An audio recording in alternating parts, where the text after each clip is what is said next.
तो ऐसी फैमिली से मैं बिलोंग करती हूँ।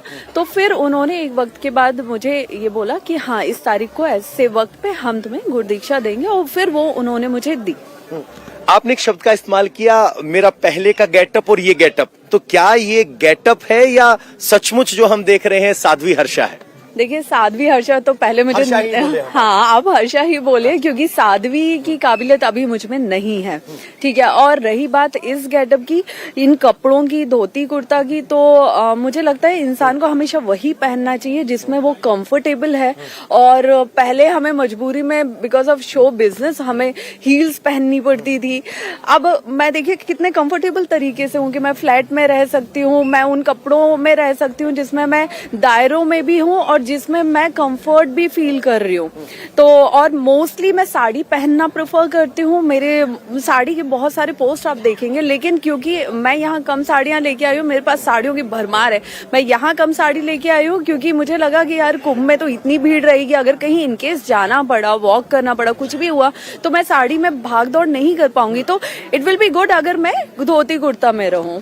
बहुत से सन्यासी हमने देखे, उनकी जटाएं जो होती हैं वो उनके आध्यात्म की निशानी होती है। आपकी जटाएं कितने वक्त की हैं, ये कितना इसका टाइम लिया है? देखिए, वो जो महान तपस्वी होते हैं, साधु संत होते हैं, जिनकी एक वक्त के बाद खुद जटाएं बन जाती हैं तपस्या करते करते, क्योंकि वो इतना नहीं सोचते कि उनको लाइक सर धोना है, बाल अच्छे रखना है, क्योंकि हमारा प्रोफेशन ऐसा था तो हमें सबसे ज्यादा हर चीज की, फेस की, बालों की केयर करनी पड़ती है कि भाई हमको लाइमलाइट में रहना है, हमको ऑन कैमरा रहना है, सारी चीजें।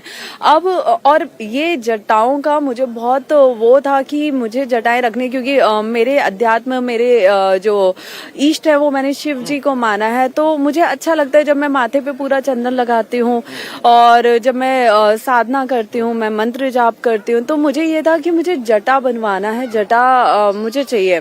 तो मेरे बाल लंबे थे, लेकिन ये पूरे ओरिजिनल मेरे नहीं है, ये भी मैं बता दूं। इतने लंबे बाल मेरे थे नहीं, इनको मैंने बनवाया हुआ है। अच्छा, ये गेटअप का हिस्सा है? ये नॉट गेटअप, ये मुझे बस ये था कि हर वो चीज मुझे अच्छी लगती है जो मुझे शिव से जोड़ के रखती है। मुझे ऐसा लगता है, मुझे अगर भस्म लगाने का मौका मिलेगा तो मैं भस्म भी नहीं छोड़ूंगी, मैं भस्म लगाऊंगी। मुझे हर वो चीज अच्छी लगती है जो मेरे मतलब मेरे इष्ट करते हैं, जैसे वो है मैं वैसे रहना अच्छा लगता है मुझे। बहुत से लोगों की प्रतिक्रियाएं आपने सुनी होंगी, अच्छी या बुरी, तो आपकी उस पर प्रतिक्रिया क्या है? आपके मन से क्या जवाब आया जब आपकी लोगों ने आलोचना की, जब आपकी लोगों ने तारीफ की? देखिए, अभी की फिलहाल मैं अपनी बात करूं तो तारीफ करने वाले बहुत कम लोग हैं और बुराई करने वाले अभी बहुत लोग हैं जो मेरी बुराई कर रहे हैं। लेकिन मैं सच बताऊं, मैं सबको बहुत पॉजिटिव वे में ले रही हूँ, सबको बहुत पॉजिटिव वे में ले रही हूँ, क्योंकि जितने लोग मेरी बुराई कर रहे हैं, मेरे पास्ट और प्रेजेंट को दिखाने की कोशिश कर रहे हैं, जबकि मेरे पास में ऐसा कुछ नहीं है, सिर्फ मेरी ड्रेसेस हैं, उसको वो दिखाने की कोशिश कर रहे हैं, तो यही लोग हैं जो ना चाहते हुए भी मुझे बहुत ज्यादा वायरल कर रहे हैं। यही लोग हैं जो मेरी बुराई कर करके मुझे आगे बढ़ाते जा रहे हैं। तो देखिए जरा, यहाँ सब फोटो खींच रहे हैं। एक सवाल ये पूछ लेते हैं, क्या आप अपना आगे का जीवन इसी रूप में आगे बढ़ाएंगी, या जो इंस्टाग्राम पे हमने आपको देखा है वैसी तस्वीरें भी, वैसा जीवन आप वापस लौटेंगी? देखिए, हर इंसान जीवन में कुछ छोड़ता है तो कहीं किसी दिशा में आगे बढ़ने के लिए, अगर मुझे उसी दिशा में आगे बढ़ना होता तो आज मैं यहाँ इस रूप में नहीं होती, टू बी वेरी ऑनेस्ट, ठीक है। मैं आगे की जो मेरी लाइफ है, जो मेरा जीवन है, जो मेरा रास्ता है, जो मेरी दिशा है, वो मैं इसी तरीके से आगे बढ़ना चाहती हूँ। आगे समाज में मैं जागरूकता लाना चाहती हूँ, सनातन धर्म के लिए, सनातन संस्कृति के लिए, युवाओं को ज्यादा से ज्यादा उसमें जोड़ना चाहती हूँ। जो भटके हुए युवा है, जो अलग कल्चर को फॉलो कर रहे हैं, जो शायद एक टाइम पे मैंने भी किया होगा अपने प्रोफेशन के लिए, मैं उन सबको अपनी तरह वापस अपने धर्म में लाना चाहती हूँ। धर्म में लाना चाहते हो।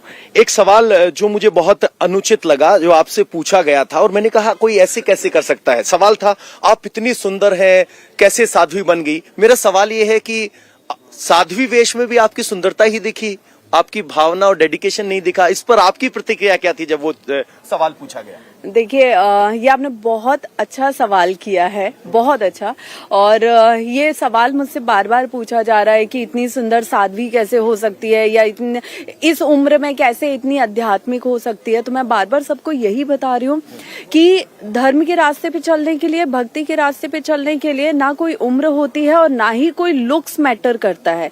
इंसान कैसी भी वेशभूषा में, कैसे भी लुक्स में, कैसा भी वो दिखता हो, किसी भी उम्र में, किसी भी जेंडर में, किसी भी एज में, वो धर्म के लिए काम कर सकता है, वो धर्म के रास्ते पे आगे बढ़ सकता है।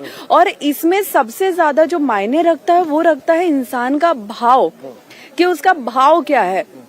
तो अगर कोई भी इस रास्ते पे धर्म से जुड़ने के लिए आगे बढ़ रहा है तो मैं सबको यही चाहूंगी कि आप उसके भाव को देखिए, वो कैसा दिख रहा है, किस उम्र का है, किस जाति का है, किस धर्म का है, या किस जेंडर का है, वो सब मत देखिए। आप ब्राह्मण हैं, आपने कहा आप लहसुन अदरक नहीं खाते, हमेशा से हिंदू धर्म में रहे हैं, तो आप सनातन के प्रति और ज्यादा आकर्षित कैसे हुई, कैसे इस वेश तक पहुंची? वो 3 महीने की मन की ट्रांसफॉर्मेशन क्या है वो जानना चाहता हूं मैं, क्योंकि आप जब तस्वीर से तो कुछ होता नहीं, जो दूसरे कपड़े वाले फोटो हैं आपके जिसमें वेस्टर्न ड्रेस हम कहते हैं, उस वक्त भी आप उतनी ही हिंदू थी, आज भी आप उतनी हिंदू हैं, तो इस मार्ग पर आप आगे क्यों बढ़ी? क्या बात थी जिसने आपके मन में बदलाव किया? देखिए, जैसा कि मैंने बताया, मेरा ब्राह्मण फैमिली में जन्म है, तो ये जो माघ कार्तिक के जो महीने होते हैं, ये मैंने अपनी दादी को महीने महीने भर पूजा करते हुए भी देखा है। फिर क्योंकि मैंने कल एक बात बोली थी कि अभी ना एक कल्चर आ गया है न्यूक्लियर फैमिली का, जब बच्चों को पढ़ाने के लिए गांव से निकल के माता पिता शहरों में शिफ्ट हो जाते हैं। वो कहीं ना कहीं अच्छा है, क्योंकि माता पिता अपने बच्चे का भविष्य देखते हैं, आने वाले वक्त में काम देखते हैं, हर चीज देखते हैं। लेकिन कहीं ना कहीं उसके ड्रॉबैक ये है कि आप ना माता पिता कमाने में, हर चीज में इतने लग जाते हैं ना कि बच्चों को धर्म से जोड़े कौन, बच्चों को धर्म का बताए कौन, बच्चों को संस्कृति के बारे में बताए कौन।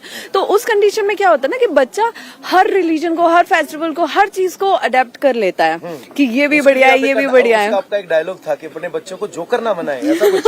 हाँ, जी, वो यही था। मैं अगर कोई भी धर्म के लोग वो अपना त्योहार मना रहे हैं, वो बहुत अच्छी बात है। हम ये हक अधिकार नहीं रखते कि हम उन्हें बोलें कि आप अपने धर्म का त्योहार ना मनाइए। लेकिन हमारे धर्म से, जो सनातन धर्म से जुड़े हुए बच्चे हैं, युवा हैं, लोग हैं, उनको हम जरूर ये बोल सकते हैं कि गैर धर्म के त्योहार मनाने से बेटर है कि अगर उसी डेट पे आपका कोई त्योहार पड़ रहा है, कोई पूजा पड़ रही है, कोई भी चीज पड़ रही है, तो आप उसे जानिए, उसको फॉलो कीजिए, उसको मनाइए। तो अगर आपके पास आपके खुद के धर्म में इतने भगवान हैं, देवी देवता हैं, वेद शास्त्र पुराण हैं, त्योहार हैं, तो हमें इतनी फुर्सत ही नहीं मिलनी चाहिए कि हम दूसरे रिलीजन को फॉलो करें। सनातन को आगे बढ़ाने में आप अपनी भूमिका क्या देखती हैं? देखिए, मैं अभी तो मैं कहीं ना कहीं खुद को बहुत छोटा मानती हूँ, बहुत छोटा मानती हूँ, और बहुत अज्ञान भी मानती हूँ, क्योंकि मेरे सामने इस समाज में, इस विश्व में इतने बड़े बड़े महान तपस्वी, साधु, संत, महंत हैं, सब चीजें हैं, तो उनके सामने मेरा ज्ञान कुछ भी नहीं है, कुछ भी नहीं है। लेकिन उनके मार्गदर्शन में, मेरे परम पूज्य गुरुदेव के मार्गदर्शन में मैं इस रास्ते पे आगे बढ़ पाऊँ, मैं धर्म से लोगों को जोड़ पाऊँ, मैं युवाओं को, जो भटके हुए युवा हैं, उन्हें वापस अपने धर्म में लेके आऊं, उन्हें संस्कृति के बारे में बताऊं। आज जहां देश ही नहीं बल्कि विदेशों में भी, विदेशों से श्रद्धालु आ रहे हैं हमारे इस पूर्ण महाभव्य कुंभ में उत्तर प्रदेश में, तो ये सोचिए ना कि हमारा सनातन संस्कृति कितना व्यापक रूप ले रहा है। तो इसको और बड़े स्तर पे मैं ले जा पाऊं अपने जितने भी हमारे महान तपस्वी हैं, साधु संत हैं, उनके मार्गदर्शन में, तो मैं यही उम्मीद करूंगी कि मैं ज्यादा से ज्यादा इसके लिए काम कर पाऊं। तो स्पष्ट तौर पर कह रही हैं कि मुझे साध्वी ना समझे, मैं सनातन को जानने के लिए निकली हूं, इस गेटअप में दिखाई दे रही हूं। पहले भी भगवान के दर्शन किए तो इसी तरह की भावनाओं के साथ किए हैं। आप इनको साध्वी ना समझें, ये सनातन को जानने और सनातन का प्रचार करने के लिए निकली हैं, इससे ज्यादा कुछ नहीं। और कह रही हैं कि इसी वेश में अब वो आगे दिखाई देंगी, इसी तरह की कोशिश होगी। पवन नारा, इंडिया टीवी, महाकुंभ।